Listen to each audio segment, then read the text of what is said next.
Boa noite a todos. Então, acho que já podemos dar início para a gente não atrasar tanto, né, do horário marcado. Vou dar início às nossas atividades do webinar. Fique à vontade, Nicole, estou à sua disposição. Tá bom, Fernanda. Bom, para quem não me conhece, me chamo Nicole Oliver, sou coordenadora do Núcleo Paraíba da Sobrafi, e hoje a gente tem a grande honra de estar trazendo para vocês a doutora Fernanda de Córdoba Lanza, não é, Fernanda? Para falar um pouquinho com vocês sobre a reabilitação cardiopulmonar, né, na pediatria. Então, Fernanda, ela é referência no assunto. Vou apresentar a Fernanda para vocês, depois eu passo a palavra para ela. Então, a Fernanda ela é professora do Departamento de Fisioterapia da UFMG e também professora do programa de pós-graduação, né, nível mestrado e doutorado também da UFMG. Ela é doutora em Ciências Aplicadas à Pediatria pela Unifesp e também tem pós-doutorado na mesma temática. Fernanda ainda é especialista profissional em fisioterapia intensiva pediátrica e neonatal e fisioterapia respiratória pela Sobrafi, né, COFITO. É membro do Departamento de Pediatria da Sobrafi e atualmente ela é a nossa coordenadora científica nacional. Então é um grande prazer e uma grande honra estar aqui escutando e aprendendo, né, um pouquinho mais com Fernanda, certo? Então, durante o webinar, vocês vão estar livres para fazer qualquer pergunta no chat, né? A gente vai abrir para as perguntas posteriormente, então, inicialmente, Fernanda, né, ministra a aula, e aí, após a aula, a gente abre para as perguntas. Sintam-se à vontade para perguntar, para tirar dúvidas. Então, Fernanda, a palavra é sua. Muito obrigada. Muito obrigada. Obrigada a presença de todos que estão por aí nos ouvindo nessa quarta-feira, para alguns fria, para outros nem tanto, né? Obrigada, Nicole, e todos da Paraíba pelo convite. Fico sempre muito honrada e estamos todos juntos aí, como a gente sempre diz, né, em prol do conhecimento. Fico muito feliz de estar aqui com vocês. Eu vou compartilhar minha tela, só me sinaliza, Nicole, se está tudo ok aí, tá?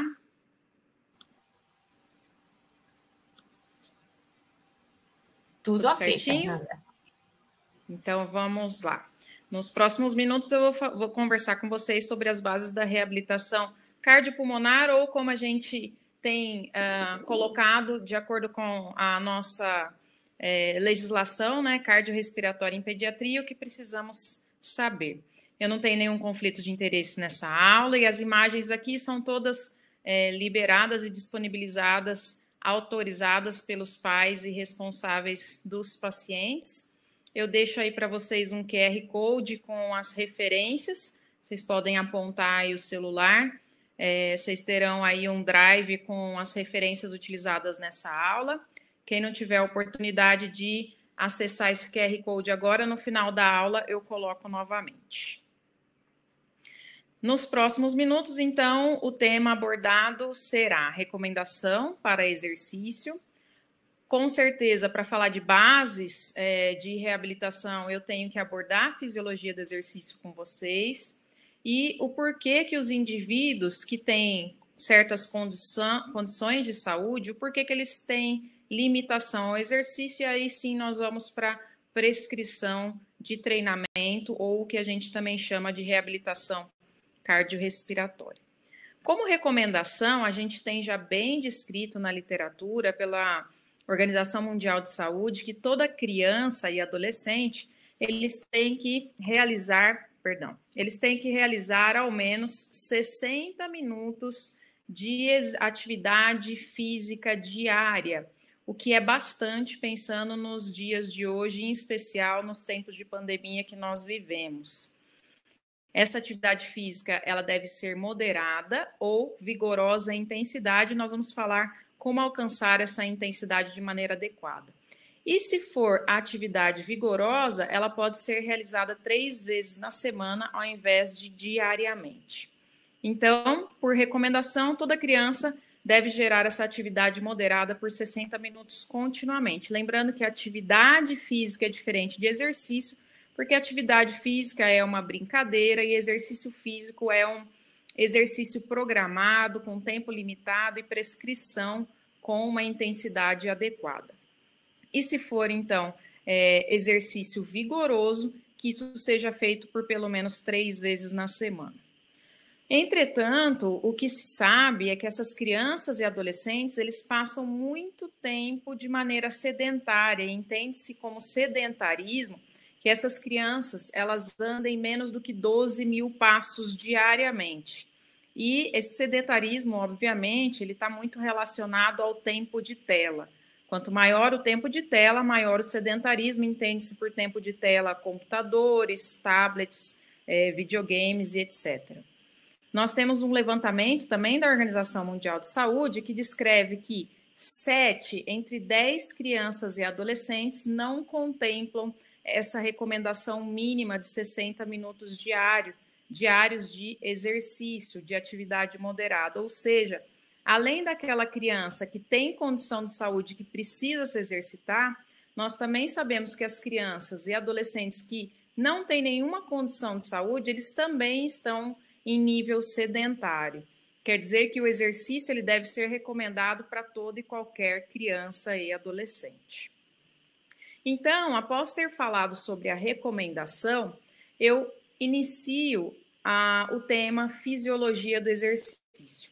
Nós vimos fisiologia do exercício, para quem já finalizou a graduação, né, em um tema amplo dentro da disciplina chamada fisiologia do exercício. Para quem ainda está na graduação da fisioterapia, no início da graduação, talvez não tenha passado por esses tópicos, então eu vou descrever um pouquinho melhor, e para aqueles que já passaram, é uma maneira de recordar. Fisiologia do exercício é um tópico que se estuda para ver qual é a maneira que o corpo ele responde à atividade física, quais são as respostas do nosso corpo, as respostas respiratórias, aqui visto pela engrenagem do pulmão, as respostas cardiovasculares, aqui representado pela engrenagem do coração em vermelho, e as respostas musculares periféricas, aqui representado pela engrenagem em verde.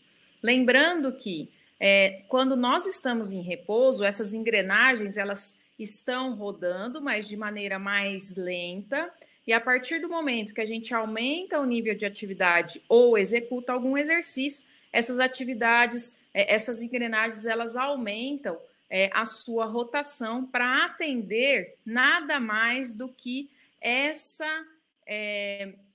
célula interessante que nós já conhecemos desde sempre, chamada mitocôndria. A partir do momento que a gente aumenta a nossa atividade física diária ou que a gente aumenta o exercício, a intensidade do exercício, a mitocôndria necessita de mais oxigênio. E para que esse oxigênio chegue em maior quantidade aqui na mitocôndria, há necessidade de acontecer outras respostas em outros sistemas. Lembrando que toda vez que há maior consumo de oxigênio pela mitocôndria, existe uma maior produção de CO2. Então, se há consumo de oxigênio, há excreção de CO2.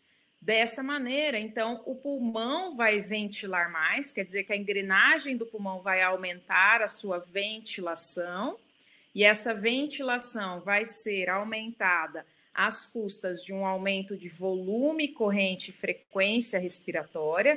Então, ao iniciar o exercício, nós observamos na criança, no adolescente, no adulto, no idoso, em qualquer indivíduo com ou sem condição de saúde, um aumento tanto no volume corrente quanto na frequência respiratória.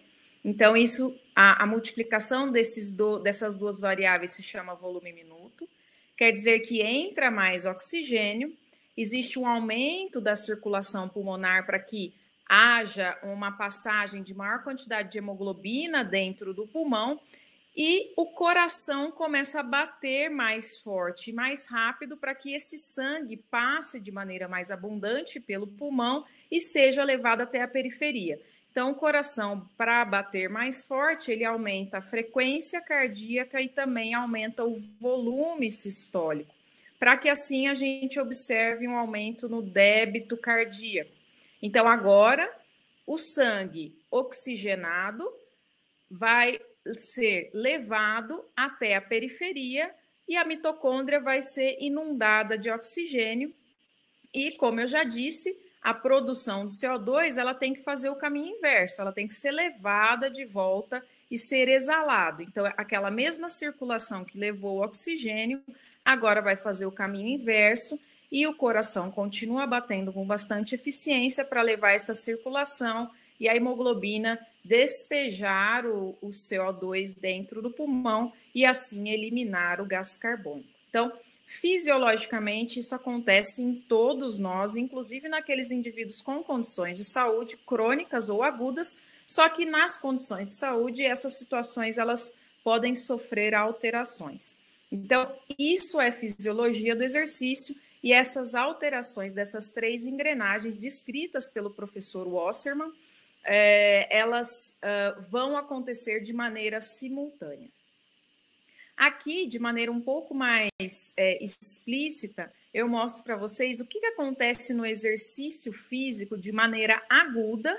Então, aquela mesma engrenagem do pulmão que eu mostrei anteriormente, agora eu mostro para vocês no gráfico de ventilação, volume corrente e frequência cardíaca do início do exercício, ou seja, um exercício muito leve, até um exercício de alta intensidade. Então, quando se começa um exercício, primariamente faz-se um aumento no volume corrente, para posteriormente ocorrer um aumento na frequência respiratória. Então, perceba que o incremento do volume corrente ele é mais proeminente na fase inicial, e a frequência respiratória ela demora um pouquinho para aumentar, até que existe um ponto em que o volume corrente ele vai achatando o seu aumento, e nesse mesmo ponto a frequência respiratória tenta compensar esse incremento. De tal maneira que o volume minuto ele vai sempre aumentando ao aumentar, com o aumentar da carga, com o aumentar da intensidade do exercício. Aqui a carga está representada em watts, mas pode ser com o aumentar de qualquer atividade. E não é diferente no sistema cardíaco. Aqui nós temos a representação do débito cardíaco, volume sistólico e frequência cardíaca. A representação é a mesma. Então, aqui, baixas intensidades de exercício e alta intensidade de exercício. Percebam que o volume sistólico tem um gráfico muito parecido com o aumento da intensidade, um gráfico muito parecido com o do volume corrente. Ele faz um aumento importante inicialmente, depois se achata, comparado com a frequência cardíaca, que vai aumentando vagarosamente até o momento em que o volume sistólico se estabiliza, cresce, aumenta, mas não aumenta com tanta propriedade, enquanto que a frequência cardíaca dá um estirpe, que a gente fala, né? Um aumento importante. Isso resulta, a multiplicação dessas duas variáveis resulta em um aumento do débito cardíaco. Lembrando que o aumento do volume minuto e o aumento do débito cardíaco vão ser importantes para entregar oxigênio para a mitocôndria, para assim manter o exercício. E aí a pergunta fica, por que fazer a reabilitação cardiorrespiratória nos nossos pacientes? Pensando em fisiologia do exercício, por que esses pacientes precisariam de reabilitação cardiorrespiratória? Se eles precisam se reabilitar, é porque provavelmente deve acontecer ou deve haver alguma redução na capacidade de exercício. Deve haver alguma redução funcional, alguma redução que alguma condição crônica deve estar levando. Então, é isso que eu vou mencionar para vocês, e aqui eu trago algumas informações importantes na saúde infantil. O que nós temos muito prevalentes na saúde infantil? Como doenças pulmonares crônicas, o que nós mais temos é a asma e a fibrose cística. São duas doenças pulmonares crônicas que nós encontramos bastante frequentemente e são as crianças que a gente mais terá dentro do nosso ambulatório de reabilitação ou mesmo no ambiente hospitalar, que elas vão reinternar com frequência e a reabilitação intra-hospitalar também vai ser necessária. Lembrando que a asma é uma inflamação crônica das vias aéreas, que ela acontece em crises, né, em remissões crises e remissões, e cerca de 15 a 20% das crianças elas têm essa doença, lembrando que no norte e nordeste essa prevalência é um pouco menor, e no sul e sudeste do Brasil um pouco maior, considerando o clima. A fibrose cística é uma doença genética com alteração do cromossomo 7, e existe uma produção alterada de muco e de todas as glândulas exócrinas do corpo, e aqui a gente cita em especial as glândulas pulmonares, as que produzem muco, e essa excessiva produção de muco e um muco bastante espesso faz com que haja um acúmulo, infecções de repetição, pneumonias de repetição acontecem, prejudicando a função pulmonar. Em relação às doenças cardiopulmonares, cardiopatias congênitas, elas são bastante prevalentes também na população infantil, e em especial as cardiopatias congênitas acianóticas, comunicação intraatrial, persistência do canal arterial, mas nós temos uma prevalência um pouco menor das cardiopatias congênitas cianóticas, como estenose pulmonar, tetralogia de Fallot, e nós temos também as miocardiopatias dilatadas, que aí resultante também de alterações genéticas ou algumas condições crônicas adquiridas.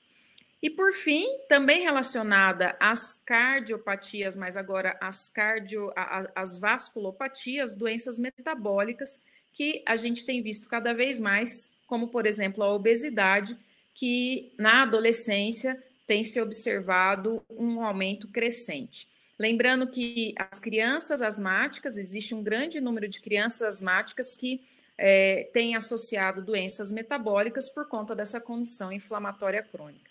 Pensando, então, em todas essas doenças crônicas na população infantil, elas têm necessidade de realizar a reabilitação por fatores bastante importantes, que são os quais eu vou citar nos próximos slides. Porque, especificamente, quem tem doença no pulmão e no coração tem redução da função, tem diminuição da capacidade de exercício, cansa para ir para a escola, não consegue fazer educação física, tem redução da participação, não consegue brincar com os colegas, não consegue, em casa, fazer as suas atividades.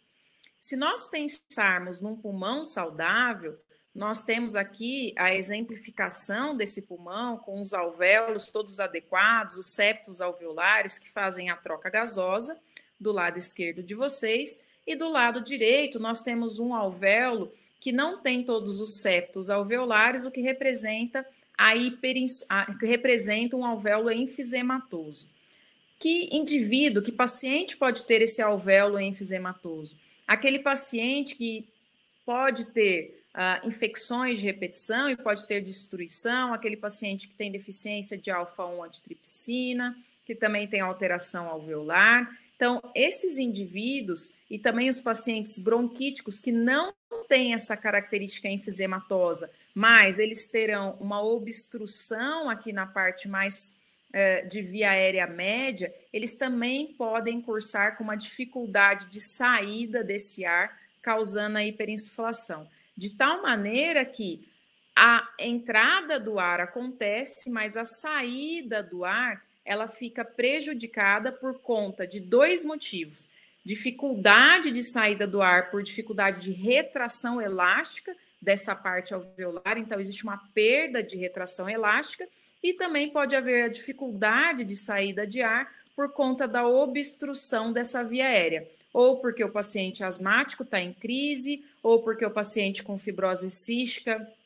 por exemplo, tem uma bronquite crônica e está inflamado demais. Lembrando que a inspiração é um movimento ativo e a expiração é passivo, quer dizer que se eu não tiver retração elástica adequada e via aérea toda pérvia, para o ar sair, ele fica mais difícil, fazendo assim com que haja uma retenção de ar e o indivíduo fique cada vez mais hiperinsuflado.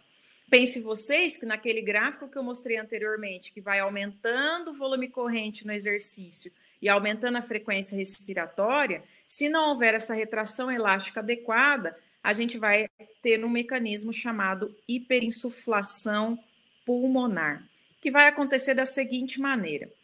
Esse gráfico, ele representa o volume pulmonar, então aqui eu tenho o volume corrente, que é o que a gente respira no repouso. Se nós sairmos daqui do lugar que nós estamos sentado e formos andar rapidamente até a cozinha ou subir e descer a escada, a gente está realizando uma atividade, então a gente vai aumentar o volume corrente. Esse volume corrente ele vai ser aumentado para quais volumes? Vai ser aumentado para cima, né, que é o volume de reserva inspiratório, e para baixo, que é o volume de reserva expiratório. Então, nós temos a possibilidade de aumentar o volume pulmonar para garantir a entrada de oxigênio para a mitocôndria. Pois bem, nós temos possibilidade de aumentar muito o nosso volume pulmonar, porque a capacidade pulmonar total, ela está aqui em cima, quer dizer que a gente tem muita possibilidade de aumentar esse volume pulmonar. Então, nós temos aí um teto, que a gente chama de teto ventilatório, que é aqui em cima, muito distante. Mesmo se a gente fizer exercício de alta intensidade, nós que não temos nenhuma condição de saúde, a gente não alcança o teto ventilatório. Então, o pulmão, em indivíduos que não têm condição de saúde, ele não é um fator limitante lá naquelas engrenagens que eu mostrei para vocês. Então, a gente aumenta o volume para cima, no volume de reserva ins, e para baixo, no volume de reserva ex. O volume residual, nós sabemos, é um volume de ar que ele é reciclado a cada respiração, mas ele não sai do pulmão.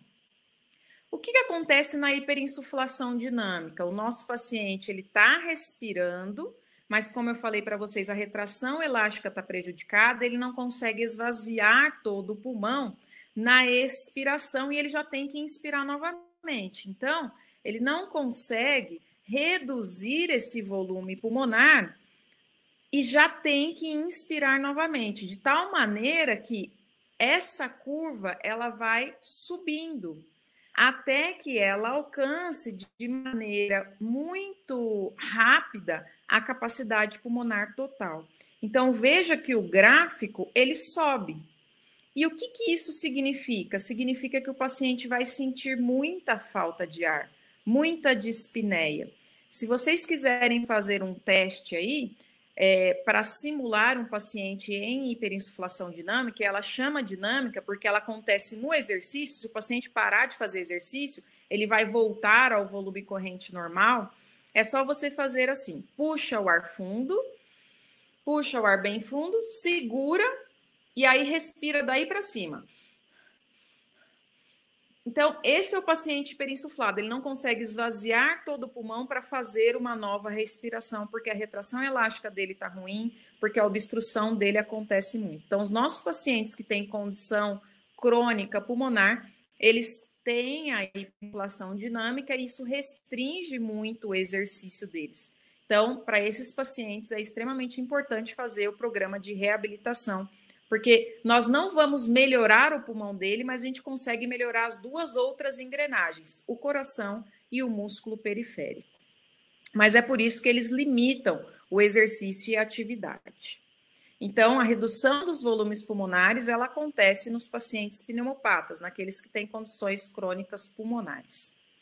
E em relação aos cardiopatas, por que eles limitam no exercício? Então, eu já falei para vocês que existe um aumento da frequência respiratória em condições saudáveis, quando a gente aumenta a atividade ou o exercício, e também existe um aumento do volume sistólico de maneira fisiológica, quer dizer que a gente tem um aumento da ejeção de sangue para nutrir a mitocôndria.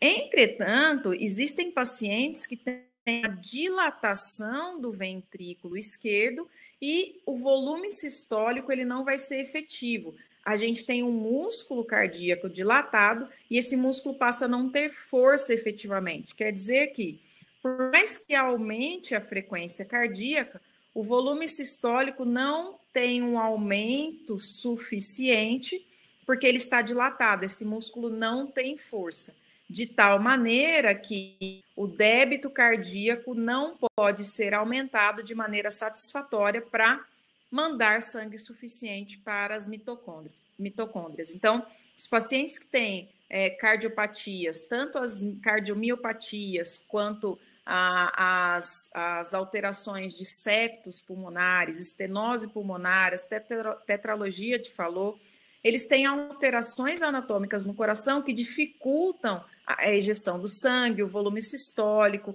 fazem shunt pulmonar, de tal maneira que o débito cardíaco vai ser reduzido, e nós já vimos que se uma engrenagem está comprometida, a gente não supre de maneira adequada a mitocôndria.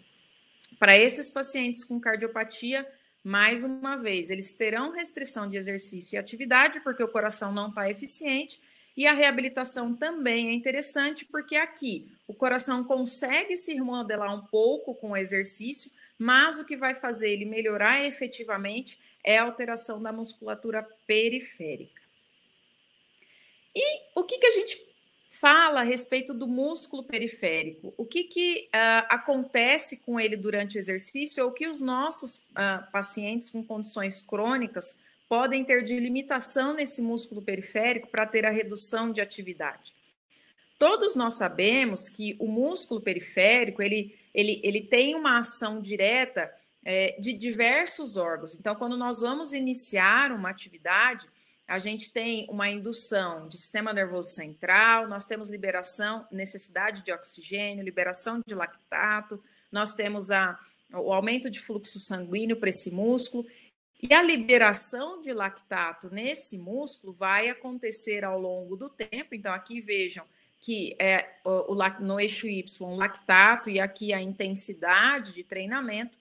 O lactato ele vai aumentando conforme aumenta-se a intensidade de treinamento. Entretanto, nos pacientes que têm alteração crônica, o lactato ele aumenta de maneira muito mais íngreme comparado àqueles que não têm condição crônica de saúde, e o indivíduo ele para precocemente o exercício, porque veja, aqui com cerca de 50 watts de intensidade, está em torno de 5 milimols de lactato, comparado ao indivíduo que não tem condição crônica de saúde, que com 50 watts de intensidade estava em torno de 2 milimols de lactato. E por que esse paciente com condição crônica de saúde produz mais lactato? Porque ele tem alteração de absorção de nutrientes nesse músculo por conta do processo inflamatório, porque ele libera mais radicais livres dentro desse, não só no músculo, mas em toda a via aérea e no coração também. É um paciente que muitas vezes sofre de hipoxemia crônica, consequentemente ele faz mais metabolismo anaeróbio do que metabolismo aeróbio, e nós sabemos que o metabolismo anaeróbio contribui muito mais aqui para o aumento de lactato. Isso faz com que ele tenha muito mais descondicionamento, porque o aumento de lactato causa muito desconforto, ele fica mais parado. Cada vez que ele fica mais parado, ele gera ainda mais acúmulo de lactato na próxima atividade por conta do descondicionamento. Associado a isso, esses pacientes eles sofrem exacerbações de maneira muito frequente, o que faz com que eles fiquem ainda mais imóveis nas internações, e o imobilismo gera ainda mais exacerbação nesse fluxo e nesse ciclo. Então, o músculo periférico, ele sofre muito também nas condições crônicas de saúde. Dessa maneira, a gente consegue entender como que as 3 engrenagens, elas podem prejudicar de maneira muito importante a capacidade funcional, e elas podem reduzir a atividade diária desse paciente, a participação, em especial a prática de exercício. Adicionalmente, a todas essas alterações fisiológicas descritas na fisiologia do exercício, existe um fator que já tem sido muito estudado, que é o excesso de proteção familiar para a prática de exercício. As crianças e adolescentes que têm condição crônica de saúde, elas são demasiadamente protegidas pela sua família, com receio de que elas tenham uma nova crise, que elas tenham uma nova internação, de que elas fiquem mais doentes. Isso faz com que elas fiquem mais sedentárias, e nós sabemos que o sedentarismo, sem dúvida alguma, é um vilão, e piora ainda mais esse ciclo vicioso. Um exemplo muito claro disso, essa semana mesmo, nós avaliamos um adolescente de 16 anos com hipertensão pulmonar, uma hipertensão moderada, grave, e a principal queixa dele é ele gostaria de voltar a fazer exercício físico e jogar basquete. E aí nós perguntamos se ele tinha alguma outra restrição de atividade, ele relatou que não, ele estuda e faz cursos e tudo mais, mas a gente perguntou por que ele não fazia exercício físico, e a resposta dele foi porque a mãe dele não deixava. Então, a gente vê uma proteção familiar excessiva, muito por desconhecimento também. Então, faz parte da nossa prática, não só promover e prescrever o exercício para a criança, mas também fazer a educação familiar. Então, nós sabemos que pneumopatas e cardiopatas têm redução da capacidade de exercício. Por quê? Eles têm redução de volumes pulmonares, eles fazem a hiperinsuflação dinâmica. Relacionado ao coração, existe uma redução do volume sistólico e uma limitação da frequência cardíaca. E relacionado ao músculo periférico, existe um maior metabolismo anaeróbio. A medicação também prejudica muito, né? Esses pacientes cronicamente enfermos, eles utilizam altas doses, muitas vezes, de corticoide, isso prejudica muito a atividade de fibra tipo 1, e o desuso, o imobilismo, faz com que haja ainda mais acúmulo e produção de lactato ao mínimo exercício. Não há dúvidas que esses pacientes vão se beneficiar da reabilitação, porque nós vamos fazer com que essas engrenagens elas funcionem de maneira regrada, de maneira adequada, para que elas se adaptem à nova atividade. Então, para melhorar essa condição de saúde, a reabilitação, sem dúvida alguma, é uma peça e uma chave bastante importante. A literatura ela é vasta a respeito do porquê o exercício é benéfico. Existem revisões sistemáticas em crianças e adolescentes asmáticos, em crianças e adolescentes com fibrose cística, mostrando os benefícios do exercício, a melhora na qualidade de vida, o aumento do VO2, que é o consumo máximo de oxigênio, que é o padrão ouro para se avaliar o exercício e a capacidade de exercício. Sabe-se que o exercício físico para essa população de condição pulmonar crônica, ele é a opção não farmacológica adequada para esse tratamento. Então, a gente pode e deve utilizar o exercício como tratamento para esses indivíduos. E não é diferente para as crianças com cardiopatias, em especial cardiopatias congênitas, muitas vezes até no pré-operatório. A gente tem certa experiência de atendimento em crianças com cardiopatias congênitas antes do procedimento cirúrgico, é claro, com toda a avaliação prévia, com toda a segurança. Veja que há um aumento do VO2, então, após a correção cirúrgica, é ainda um efeito mais pronunciado, porque a gente já tem mais liberdade, mais tranquilidade, mais segurança para fazer o exercício.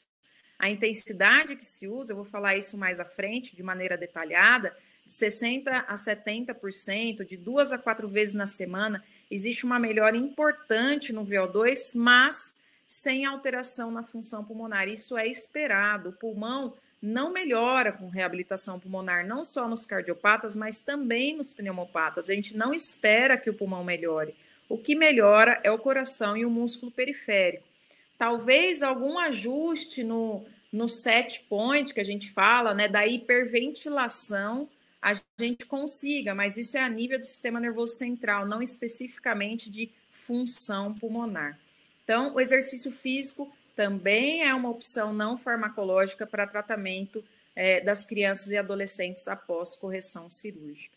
A American College of Sports Medicine, uma referência de exercício, descreve que para as crianças e adolescentes, o exercício melhora a capacidade funcional, reduz o risco cardiovascular. Como eu já mencionei, a Organização Mundial de Saúde descreve que a melhora do condicionamento reduz o risco metabólico e cardiovascular, a melhora de cognição e coordenação, ou seja, não há por que não prescrever e não fazer exercícios para esses indivíduos. É extremamente importante. O mais importante é saber como fazer essa prescrição. Então, são vários os benefícios do exercício. Melhora da qualidade de vida, do estado de saúde, aumento da atividade e participação. Hoje a gente tem se preocupado muito com isso, né? Alguns anos atrás a gente se preocupava em quantos metros no shuttle, quantos metros no teste da caminhada de 6 minutos a criança vai melhorar. Hoje a gente quer saber qual atividade ela não fazia antes do programa de reabilitação que agora ela faz. Isso é participação, isso é atividade. O exercício físico diminui o risco cardiovascular e metabólico, melhora a mineralização óssea nas crianças e adolescentes, a gente está muito preocupado com isso. Melhora cognitiva e de coordenação, algo que nos adultos a gente não vê, mas em crianças e adolescentes, em especial crianças ainda em desenvolvimento, a gente observa esse feito.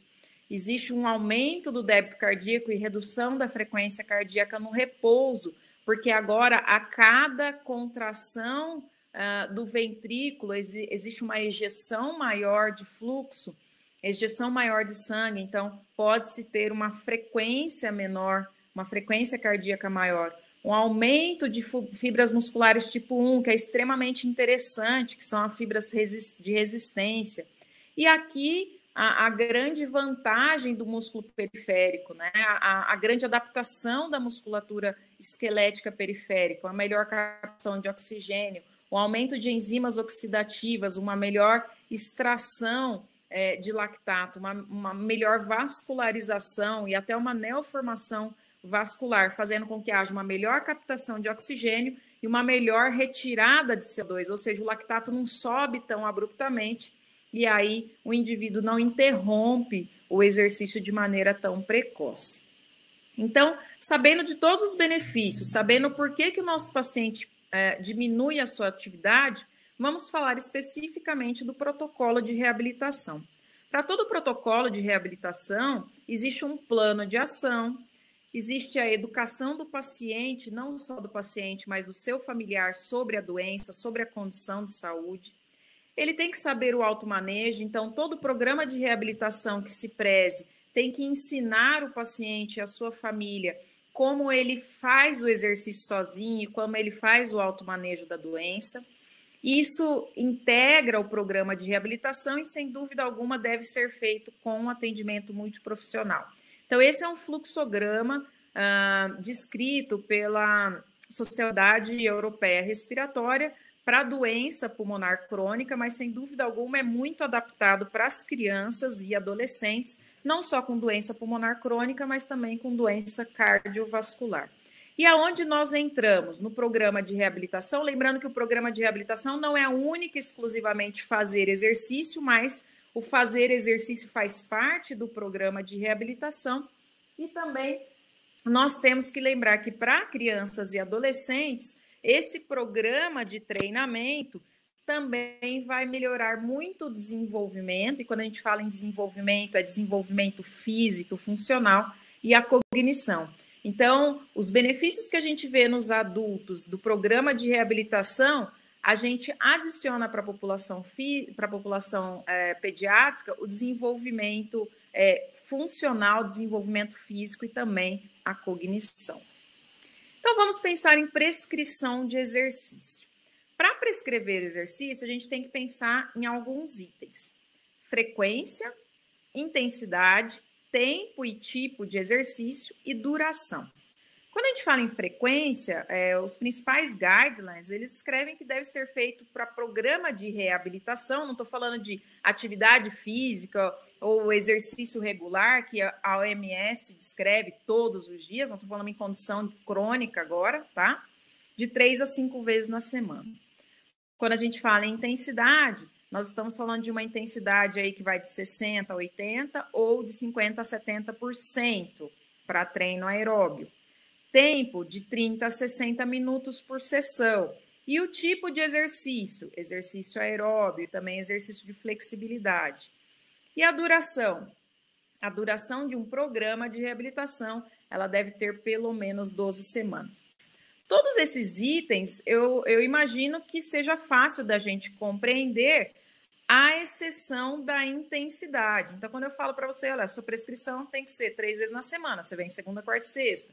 Cada sessão tem que ter pelo menos 30 minutos, ok? Você conta no relógio. E deve durar 12 semanas, isso é fácil. Mas quando eu falo para você a intensidade do exercício do teu paciente tem que ser de 60 a 80, que intensidade é essa? E é exatamente aqui que a gente tem que se atentar, porque se a intensidade não for alcançada, aqueles benefícios que eu mencionei há pouco do exercício físico, eles não serão alcançados. E se os benefícios do exercício não forem alcançados, não significa que o exercício não faz bem, significa que a sua prescrição de exercício, que a sua intensidade programada não foi adequada para o seu paciente. Então, por isso, esse é um item extremamente importante e eu vou focar nele nos próximos slides. Não é nenhum segredo para todos que o padrão ouro para se fazer teste de exercício cardiopulmonar, o padrão ouro para se prescrever exercício é fazer o teste de exercício cardiopulmonar. Vamos ver se vai rodar aqui. Então, esse é um paciente nosso com asma. Perceba que aqui tem uma máscara com analisador de gases, paciente todo monitorado, fazendo o teste em bicicleta. E aqui a gente consegue analisar todas as variáveis, consumo de oxigênio, produção de CO2, limiar anaeróbio, primeiro e o segundo limiar. Então, aqui a gente tem uma série de variáveis que vão facilitar a gente prescrever de maneira muito fina, de maneira muito clara o exercício. Entretanto, é um exame caro, é um exame que nem sempre está disponível. Então, o que nós vamos fazer? Nós vamos tentar outras possibilidades para fazer a prescrição de treinamento desse paciente. Agora que o vídeo não rodou, ele travou toda a aula e nós vamos tentar dar um jeito de andar com isso tudo. Pronto. Deixa eu voltar aqui onde estávamos. Deixa eu ver se assim roda, só para vocês verem. Acho que ele está pensando demais aqui. Ok. Então, para a determinação da prescrição, o teste de exercício cardiopulmonar é o padrão ouro, mas como nem sempre a gente tem, e eu não vou deixar vocês sem nenhuma alternativa, nós vamos pensar em prescrição baseado no teste clínico de campo. Teste clínico de campo que a gente usa para prescrever o exercício, temos vários testes, mas os mais utilizados para prescrição de exercício são os testes de caminhada e corrida. Então, eu vou fazer essa conversa baseada no teste da caminhada de 6 minutos e no shuttle test. O teste da caminhada de 6 minutos também é conhecido de vocês, ele é feito num corredor de 30 metros, a gente tem que medir a distância que o indivíduo é capaz de percorrer durante 6 minutos. É um teste que o paciente vai fazer na sua própria velocidade, por mais que você fale para ele, caminhe o mais rápido que você puder. O desfecho é a distância percorrida. E o shuttle test é um teste incremental, que tem um bip sonoro, que o paciente vai andando de um cone ao outro, é feito num corredor de 10 metros, e essa velocidade vai aumentando minuto a minuto. Então, para esse teste aqui, ele é cadenciado externamente, a velocidade vai sendo incrementada a cada minuto, e o desfecho também é a distância percorrida. Então, eu mostro aqui para vocês o shuttle, a gente trabalha bem com o shuttle. Se rodar de novo, né? Tá parecendo que não vai rodar. Nas perguntas eu tento fazer rodar, eu pego o vídeo direto e eu tento fazer rodar para vocês. Que pena. Mas eu mostro para vocês o vídeo. Então, o paciente andando de um cone ao outro, com um bip sonoro, de tal maneira que a velocidade vai aumentando. Esse paciente ele pode andar ou correr se ele tiver condição, se ele tiver possibilidade. A velocidade mínima começa com 1,2 km por hora e a máxima vai até 10 km por hora, 10,2 km por hora. Esse é o shuttle test modificado, que é o teste que a gente usa para a população infantil. Esse teste pode ser feito em crianças de 6 a 18 anos. Tudo travado novamente.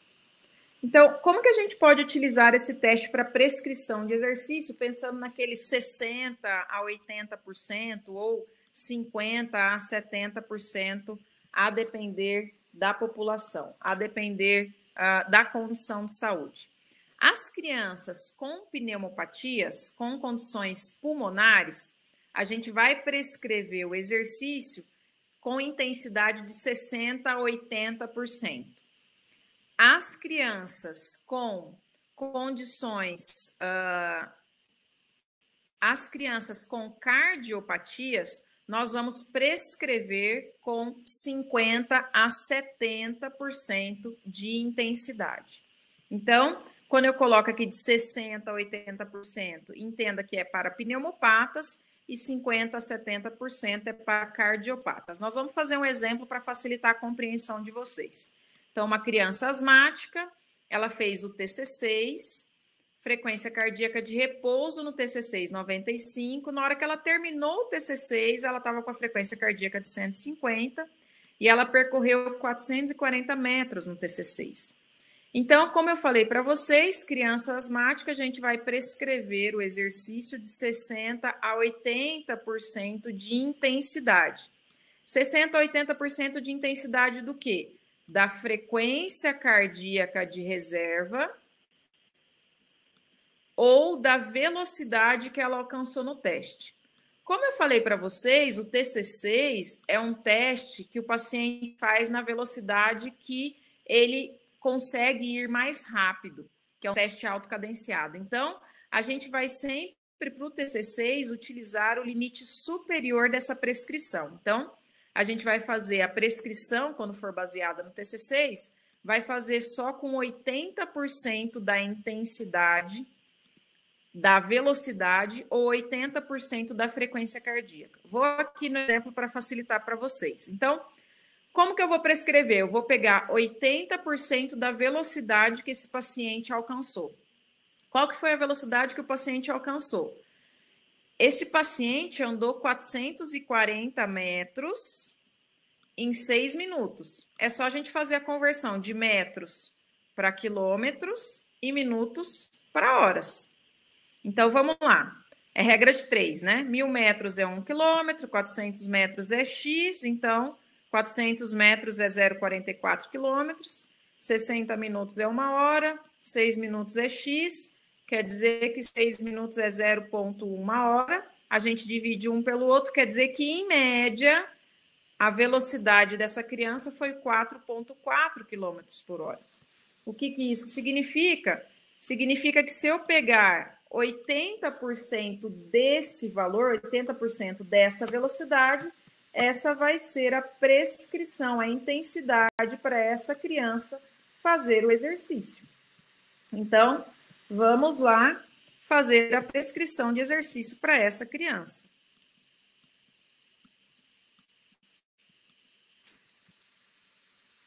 Vamos para o próximo slide. Então, se a gente pega 80% de 4,4, isso dá em torno de 3,5 km por hora. O que isso significa? Que eu vou colocar a criança na esteira, colocar a esteira a 3,5 km por hora, e só, Fernanda, é só isso? Não, aí você vai perguntar para ela quanto que ela está de 0 a 10 de cansaço, vai perguntar a escala de Borg. E o ideal é que ela tenha cansaço moderado, Borg de 4 a 6. A cada 5 minutos você pergunta o Borg. Você coloca 3,5 km por hora, daqui 5 minutos você pergunta, ela está com cansaço leve, você vai aumentar a velocidade da esteira, você vai aumentar para 4 km por hora. Daqui 5 minutos ela continua com leve, você vai aumentar para 4,5. Então, essa é uma velocidade inicial de estimativa para o treino dessa paciente. A gente também pode estimar pela frequência cardíaca. Lembra que isso tudo é estimativa inicial. Como que a gente faz? A gente vai utilizar a fórmula de treinamento de Carbonen, que considera frequência cardíaca máxima menos a repouso, isso que a gente considera frequência cardíaca de reserva, isso vezes a intensidade de treinamento, considerando o TC6 é 80%, se a gente colocar em números absolutos, isso significa 0,8%, porque a gente não coloca o valor em porcentagem, né? A gente coloca em números absolutos, mais a frequência de repouso. Vai ficar assim a conta, ó.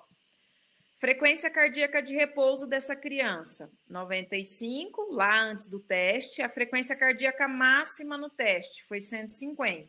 Então, é só colocar na fórmula. A frequência cardíaca máxima no teste foi 150, A de repouso dela, 95. Olha o 0,8 aqui, ó, que é a intensidade de treinamento, que é 80%. Mais 95. Fazendo essa conta, 135. Se eu não tiver esteira, eu coloco um frequencímetro na criança e eu vou fazer alguma atividade aeróbia que gere uma frequência de 135 batimentos. E, de novo, pergunto o Borg para ela. E o Borg tem que estar de 4 a 6.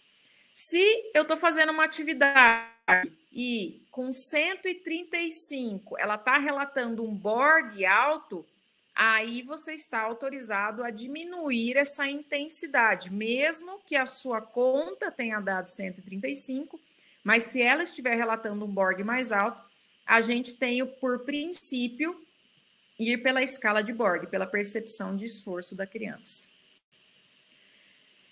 E o mesmo princípio se dá para a prescrição baseado no shuttle.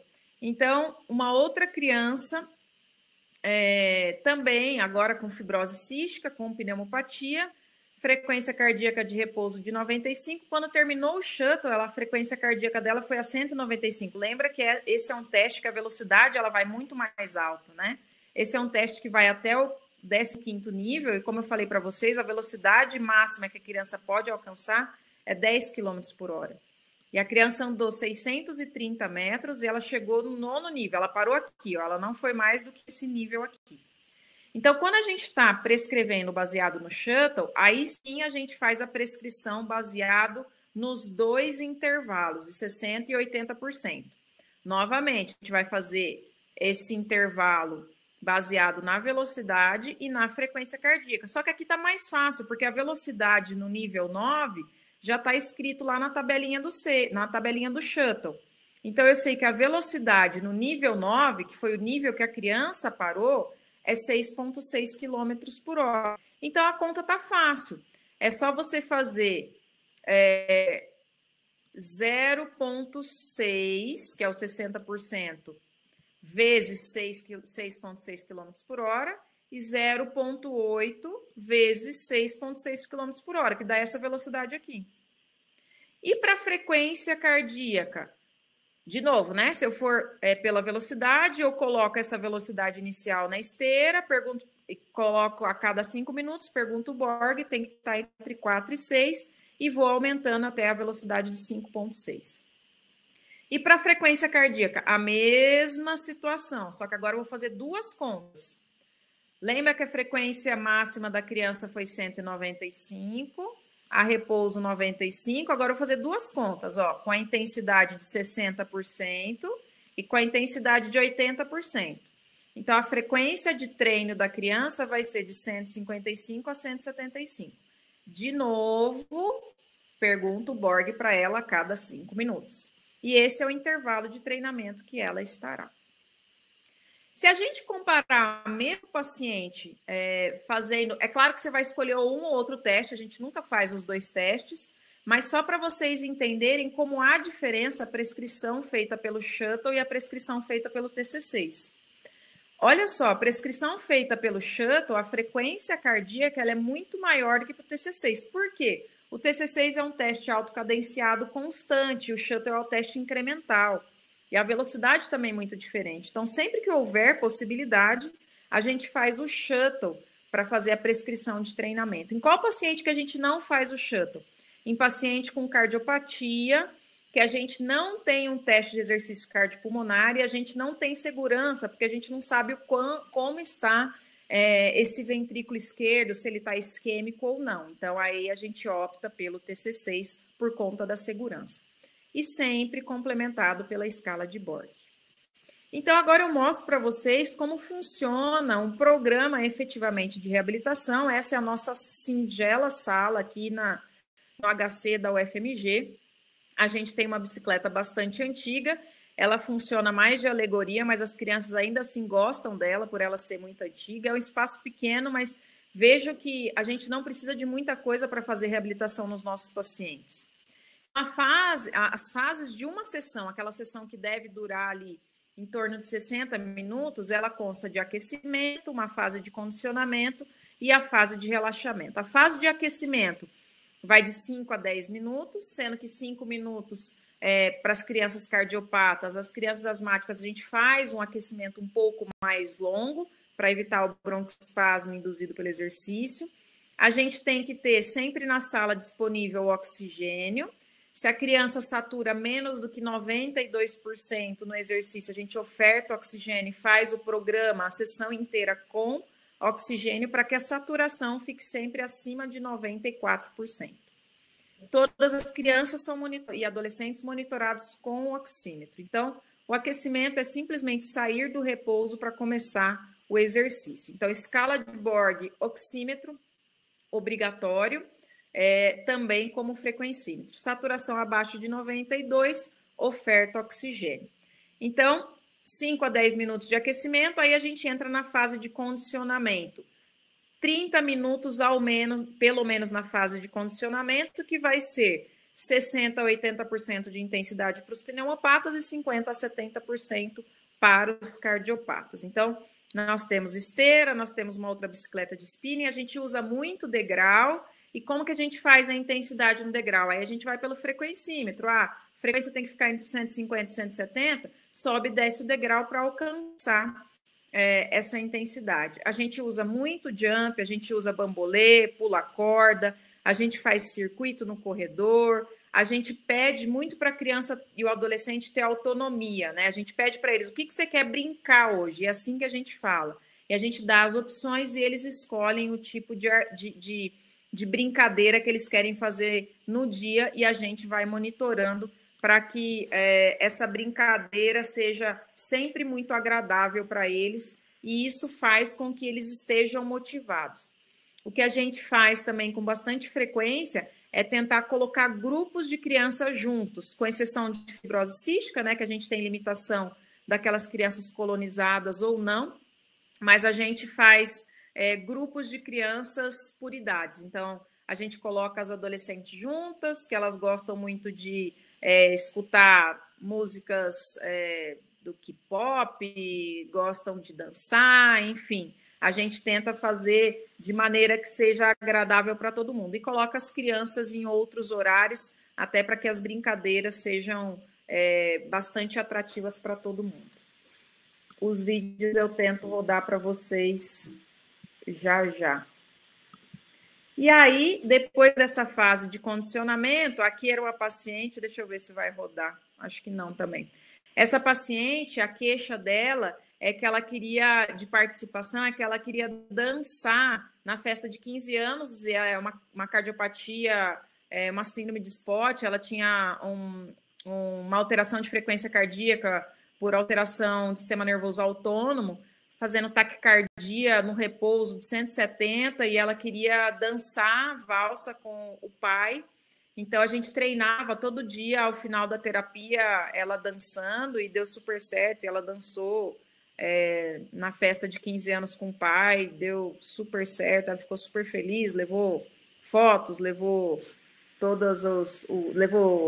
as lembrancinhas para a gente. Então, a gente tenta trazer muito o que falta de participação na vida deles para que a gente integre no dia a dia. E o aquecimento, desaquecimento e o relaxamento é extremamente importante, principalmente para os cardiopatas, para a gente voltar à calma e voltar à frequência cardíaca de repouso. Então, é um momento bastante importante. Então, essas são as fases da sessão de reabilitação, lembrando que a intensidade de treinamento deve ser seguida para alcançar os desfechos mencionados. Em resumo, então, a prescrição do exercício deve ir de 2 a 5 vezes na semana. Se a gente conseguir fazer 3 vezes, melhor. Lembrando que a gente tem restrições em relação ao público, às vezes eles não conseguem ir 3 vezes na semana. Em geral, a gente faz 2 vezes supervisionadas e 1 não supervisionada.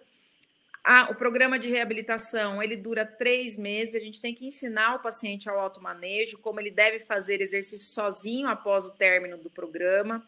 A intensidade de treinamento de 60% a 80%, da velocidade, da frequência cardíaca, sempre acompanhado por uma escala de percepção, a escala de Borg de 0 a 10. Se for cardiopata, a intensidade é de 50 a 70. Não esqueça de ofertar oxigênio, por isso que a prescrição e a intervenção tem que ser supervisionada.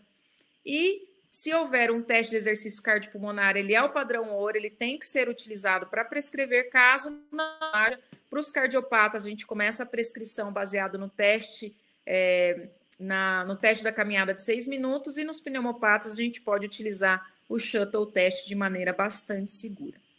Essa é parte da nossa equipe, que faz parte do projeto de reabilitação cardiopulmonar da UFMG. Aqui, novamente, o QR Code para que vocês tenham aí as referências. Eu agradeço muito a atenção de vocês e fico à disposição.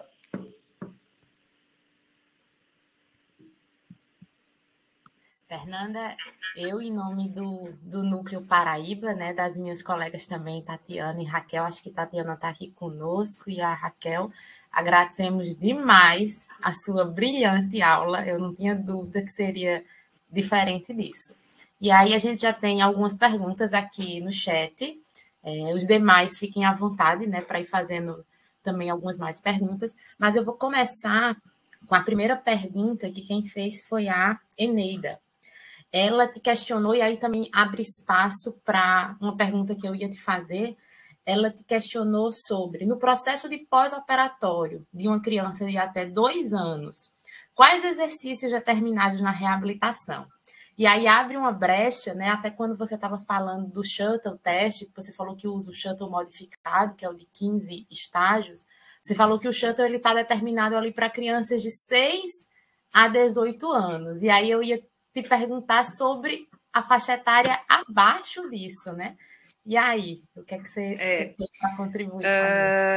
Obrigada pela atenção de vocês e pelas perguntas aí. A gente tem aí uma dificuldade nessas crianças, né? O pré-escolar e o escolar até 6 anos de idade, né? A gente utiliza para esse público, a gente não tem testes clínicos para a gente falar, olha, está abaixo da capacidade funcional, precisa reabilitar ou não. O que a gente faz é por percepção da família mesmo, né? Olha, não consegue fazer, cansa demais, fica ofegante ou não. E aí a gente trabalha com brincadeiras mesmo. Então, a gente fez a atividade com uma criança no pós-operatório, o atendimento intra-hospitalar. Então, a gente fazia brincadeiras no berço. Subia e descia do berço, colocava para engatinhar, andava com o apoio das mãos. Então, é atividade aeróbica. Lembrando que a atividade aeróbica é toda aquela que movimenta grande parte do corpo ao mesmo tempo, né? Então, a gente não vai ter testes específicos para avaliar a capacidade de exercício, e a gente não tem como mensurar, como quantificar, mas a gente tem escalas de desenvolvimento que podem nos falar, olha, tem atraso no desenvolvimento. Então, a gente faz a mensuração por esse aspecto. E aí trabalha estímulo do desenvolvimento mesmo. Então, nessa faixa etária seria, né, aquela diferença básica, não exercício físico, atividade física voltada para o desenvolvimento neuropsicomotor. Né? Exatamente, atividade física, porque algumas vezes a gente até alcança a intensidade de exercício de 60%, mas a gente não fica pelos 30 minutos suficiente, porque a gente não consegue estimulá-los para ficar os 30 minutos. Então, aí eles vão, faz exercício e diminui, faz exercício e diminui. E não dá nem para a gente falar que é um HIIT, né, que é um intervalado, porque a gente teria que fazer uma máxima e submáxima, máxima e submáxima, isso também não tem como fazer. Então, é estimular, fazer movimentação mesmo, estimular o desenvolvimento, é isso mesmo. Joia. A gente tem mais uma pergunta aqui, que foi Rosa que fez, ela mandou até no meu privado. Então, ela perguntou, temos alguma recomendação diferente em pacientes oncológicos com metástase pulmonar? Você tem alguma experiência nesse assunto? Para crianças, até onde eu saiba, não tem nada específico de exercício para crianças oncológicas, mas o último guideline de adulto de oncologia sugere exercício, então muita gente achava que não era para fazer, que aumentava o fluxo pulmonar, que isso poderia facilitar a metástase ou não. Isso já caiu por terra, então pode fazer exercício, tem que tirar do sedentarismo e libera hormônios bons que melhoram a motivação e melhoram o bem-estar do paciente, né? E melhorar o bem-estar faz parte da ajuda no tratamento. Joia. Então, sim, pode ser feito. Pode. Fazendo já o link aqui com a pergunta de Rosa, a Karina, ela perguntou com relação à progressão de treino, né? Ela perguntou se a progressão do treino ela acontece, né, de quanto em quanto tempo, vai seguindo o Borg, né? Ela perguntou aqui a cada quantos estímulos a gente progride. Então, o que é que você tem? Perfeito.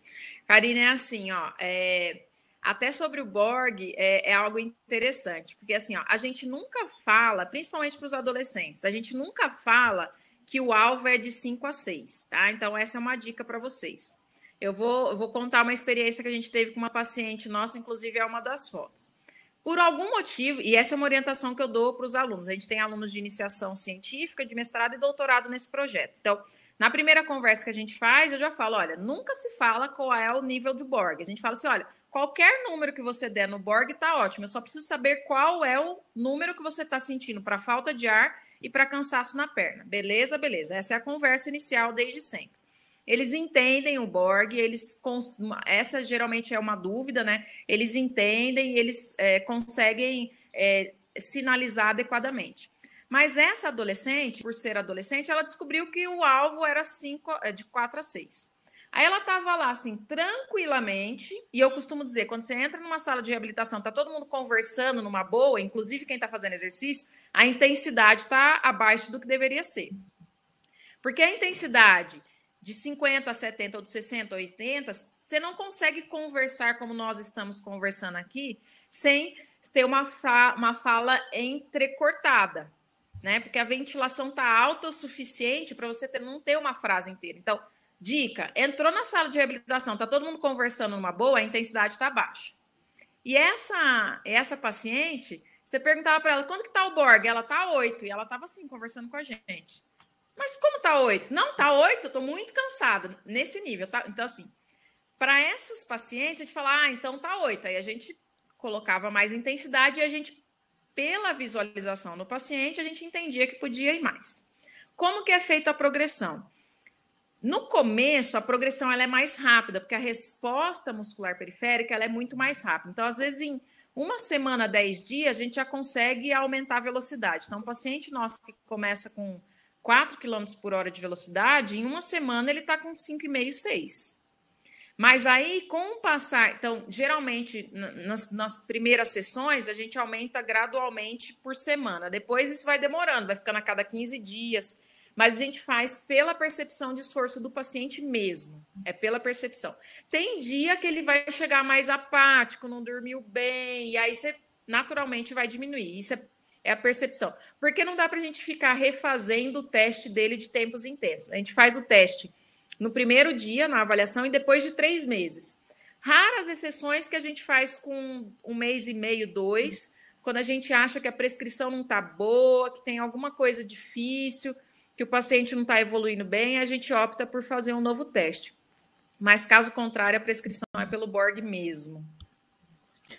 Acredito que para a pediatria também tem o talk test, né? Isso na população adulta a gente usa também, então acho que vai do mesmo princípio, né? Se tem. está falando lá, é porque a sua intensidade não está como deveria estar, né? Temos mais uma pergunta de Adamo. Adamo, você é o meu ex-aluno, Adamo. Se for, você me dê um oi aí, viu? Adamo fez uma pergunta bem bacana. Então, dentro dos fatores que contribuem para o baixo condicionamento cardiopulmonar em cardiopatas e pneumopatas, como os fatores psicológicos influenciam o desfecho do tratamento para o público pediátrico? Existe diferença para o público adulto? Influencia 100%. Mas aí tem a grande motivação da gente fazer em grupo. É impressionante. Essa paciente que eu mostrei, eu já até abri o vídeo aqui, eu já mostro para vocês.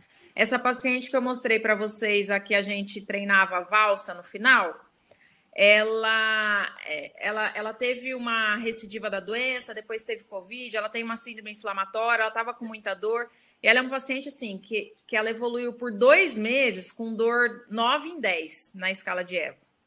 Então, assim, ela não conseguia ficar em pé, agora está na cadeira de rodas, com muita dor. E a satisfação dela, por mais dor que ela tivesse, era ir na fisioterapia fazer reabilitação. Então, assim, a motivação desses pacientes é a gente que faz. Por isso que a gente deixa muitos pacientes escolherem, que eles entendam que isso é realmente uma brincadeira, que eles estão lá para se divertir.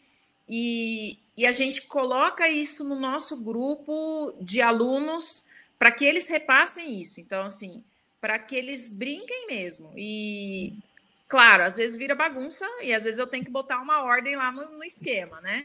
Mas eu faço bagunça com eles também.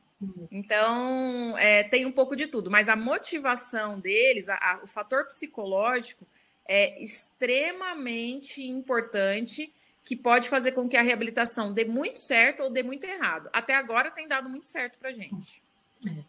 E assim, os pais são fundamentais nesse processo, né? A gente tanto estimular a criança, mas o pai também. Foi até uma pergunta da Jéssica.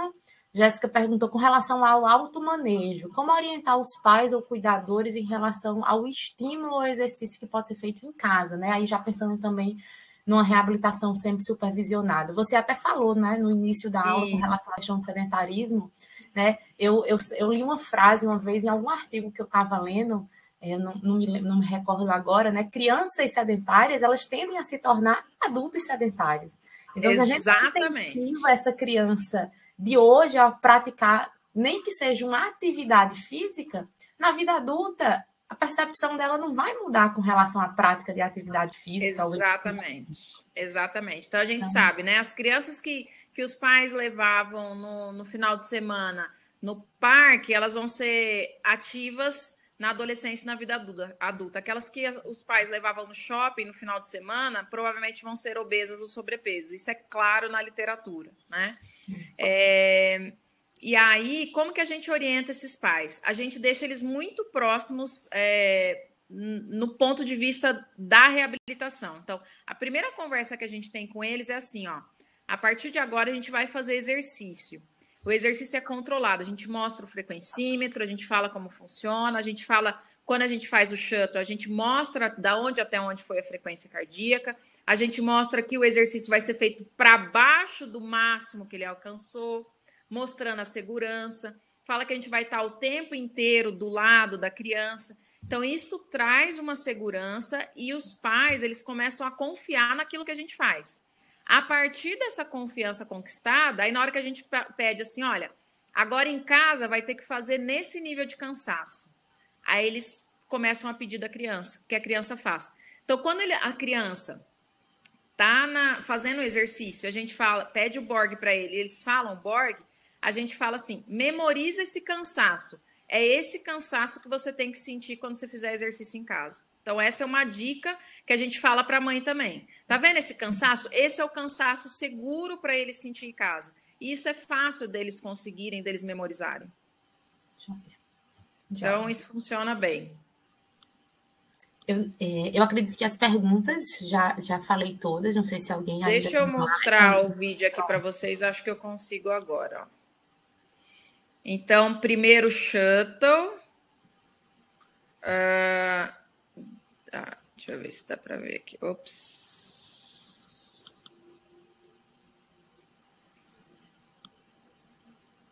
Dá para ver aqui? Tá. Ele está dando uma travada, mas está indo.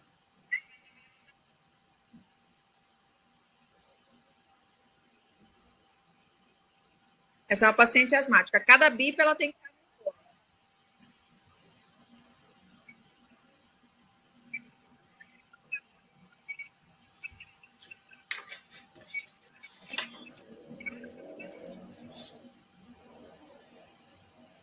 Aí ela corre no final. Deixa eu ver aqui se vai muito bem.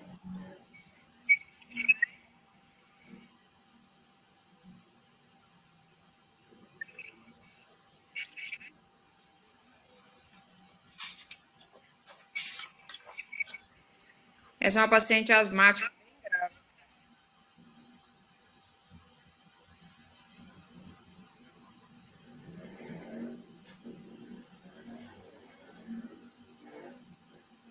Essa é uma paciente asmática, nossa, bem grave. Aí, esse é o nosso. Então, assim, aqui a gente faz de um tudo, né? Inclusive exercício com os pacientes.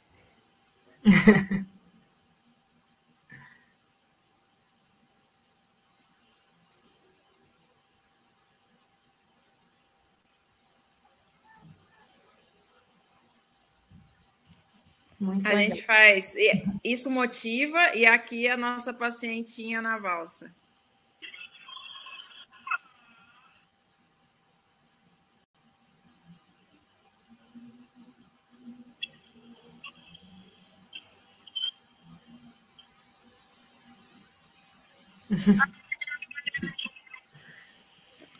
Então, a gente cuida muito da participação deles. Esse foi um ponto que a gente começou a se atentar depois do último ensaio clínico que a gente fez em crianças asmáticas e viu que, assim, a distância percorrida não mudou, a qualidade de vida mudou pouco e, assim, bom, o que está mudando, então? A gente começou a se atentar para a atividade e participação e isso aqui realmente muda.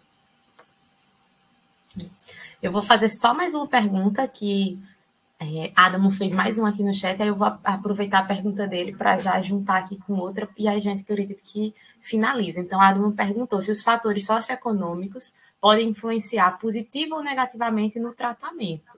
E aí eu já deixo o gancho para você também falar um pouquinho, que eu sei que na reabilitação do paciente adulto, infelizmente, a gente ainda tem pouco encaminhamento e conhecimento por parte da equipe médica da necessidade e da importância de um programa de reabilitação. E aí eu imagino que talvez se, né, a grande maioria dos adultos que precisam fazer um programa de reabilitação, eles não conseguem chegar num grande centro de reabilitação, ou porque não tem na sua cidade, ou porque não tem, né, condições. Para a pediatria, né, essa questão, ela se torna um pouco mais complicada do que no adulto? Muito mais. Vou começar pelo final, então. Então, assim, se não tem programa de reabilitação para adulto, para criança tem ainda menos, né? Eu estou aqui em Belo Horizonte há 3 anos e meio.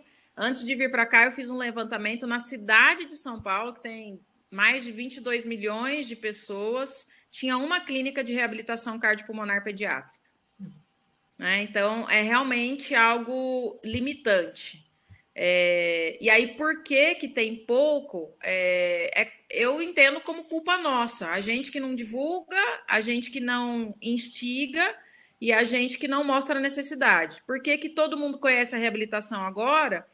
Porque a população conheceu no pós-Covid a necessidade da reabilitação. Então, a partir do momento que a população solicita, a gente se torna bem visto, requerido, né? Então, sem dúvida alguma, se vem da população, a gente passa a ter um papel importante. Mas o papel de formiguinha, inclusive da associação, de mostrar a necessidade, e não só entre os profissionais, mas mostrar para as outras classes e mostrar para a população é extremamente importante. Então, acho que é um papel realmente que a gente tem que fazer enquanto classe, mas em especial mostrar para a população.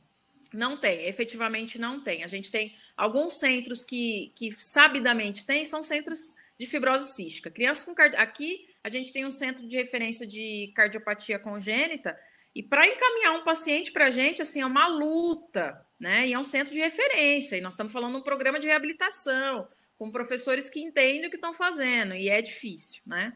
Então, realmente, a gente precisa um pouquinho todo dia para conseguir melhorar esse aspecto, mas tem melhorado. Em relação à condição socioeconômica, ela restringe muito o nosso programa do ponto de vista de dificuldade dos pacientes virem.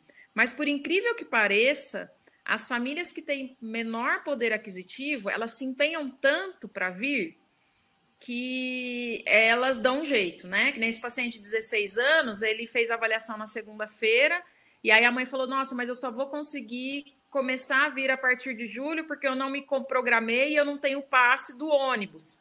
Mas aí eu vou pegar o passe do tal dia, eu vou colocar para... Então, assim, eles se reorganizam de tal maneira para ir, porque eles sabem que é importante, né? E aí, o que a gente tem feito? Com o advento da pandemia, a gente começou a trabalhar bem com a telereabilitação. A gente aprendeu a trabalhar bem com isso. Então, a gente trabalhou por 6 meses contínuos só na telereabilitação e funcionou bem. Então, agora o que a gente faz? 2 vezes na semana é presencial e 1 vez online. Para aqueles pacientes que a gente faz a telereab, para esses pacientes que moram fora da cidade, a gente faz 1 vez presencial e 2 telereab. Tem funcionado bem. Claro que o paciente tem que ter passado algumas sessões de atendimento presencial para entender, para saber exatamente como funciona, para aí depois ir para a telereabilitação. E a avaliação é presencial, isso é extremamente importante que a gente conheça o paciente e monitore antes de liberar para fazer o programa à distância. Excelente. E não muda também muito do adulto, não, né? Não muda, a gente percebe que aquele paciente que tem mais dificuldade é aquele paciente que se esforça mais para estar ali, né? Então, Fernanda, acho que a gente vai já encerrar por aqui, já temos 1h20, né, de atividade.